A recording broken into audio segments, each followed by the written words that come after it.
In-numri ta' familji li jistgħu jsejħu lilhom infushom sidin ta' djarhom żdied b'aktar minn 12,000 familja biex issa tanqas minn 80% tal-familji Maltin għandhom id-dar tagħhom.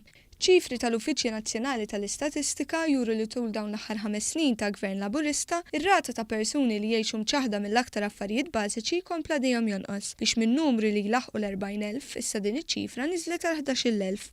F'kummenti lil One News, is-Segretarju Parlamentari għall-Akkomodazzjoni Soċjali Rodrigue Galdes spjega kif fil-budget li jmiss ser ikun hemm aktar miżuri ppjanati li se jgħinu aktar nies biex isiru sidin ta' darhom, fosthom regolarizzazzjoni tas-suq tal-kera. Il-Gvern qed jaħseb biex l-istrutturi soċjali anka tas-soċjetà tagħna nindirizzawhom permezz ta' pakkett ta' miżuri fil-budget li ġej. Fost oħrajn ukoll irdu nindirizzaw l-ixju marbuta mal-liġi tal-kera, liġi tal-kera ta' wara 1995, fost oħrajn anka l-White Paper li ħad tiġi ppubblikata dalwaqt fejn lan tagħna wkoll naraw li jkollna suq regolat, suq li jaħdem ukoll f'kompetizzjoni ġusta. Is-Segretarju Parlamentari għall il-White Paper dwar is-suq tal-kirjiet ser ikollha proposti biex ikunu mħarsin aħjar id-drittijiet kemm ta' min jikri u anke tas-sidin tal-proprjetajiet mikrija.